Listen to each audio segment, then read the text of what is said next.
미국에 인거솔이라는 지독한 무신론자가 있었습니다. 그는 변호사 직업을 가진 정치인이었습니다. 어느 날 인거솔은 무신론을 주장하는 연설을 마친 후 주머니에서 시계를 꺼내들고 말했습니다. 성경에 의하면 하나님은 자신을 모욕한 사람을 쳐 죽였다고 합니다. 여러분, 이제 내가 그의 이름을 모욕하고 그에게 5분간의 시간을 주겠습니다. 그가 과연 나를 쳐서 죽이고 내 영혼을 지옥에 떨어뜨리는지 잘 보십시오. 5분이 지났습니다. 무슨 일이 일어났을까요? 아무 일도 일어나지 않았습니다. 그러자 인거솔은 의기양양해서 말했습니다. 자, 여러분, 똑똑히 보셨지요? 하나님은 없습니다. 하나님이 있다면 그가 내 말을 듣고 가만히 있지는 않았을 것입니다.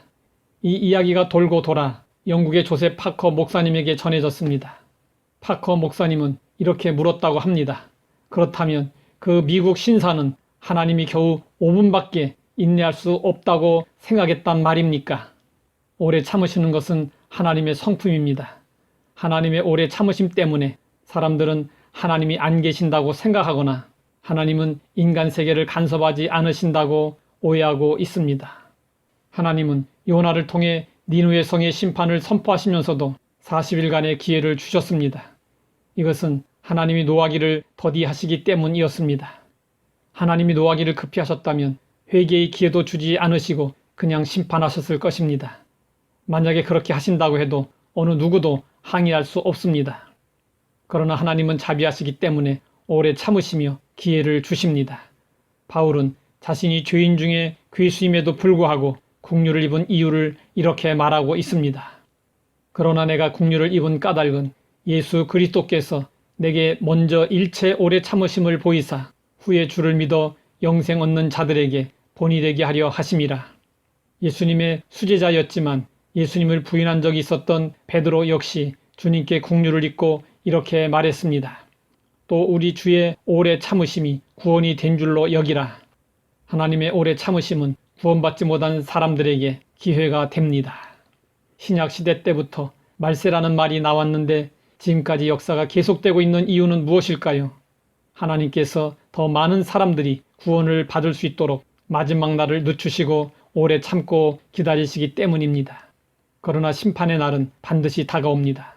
예수님이 오심으로 이 땅에 하나님의 심판의 수레바퀴는 이미 굴러가기 시작했습니다. 그 수레바퀴를 막을 자는 아무도 없습니다. 하나님은 오래 참으시지만 일단 심판을 시작하시면 그 누구도 하나님의 심판을 이겨낼 수 없습니다. 그러나 우리는 심판을 두려워할 필요가 없습니다. 회개하면 하나님은 용서하시고 받아주시기 때문입니다.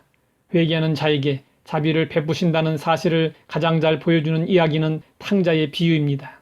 집을 나간 작은 아들이 집으로 돌아왔을 때 아버지는 그를 반갑게 맞이하면서 죽었던 아들이 살아났고 잃었던 아들을 다시 얻게 되었다고 기뻐하면서 큰 잔치를 베풀었습니다. 하나님은 자비와 국률이 많으십니다.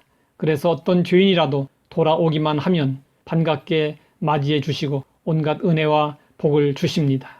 그러면 왜 하나님의 심판을 받게 될까요? 죄를 많이 지어서가 아니라 회개하지 않아서입니다.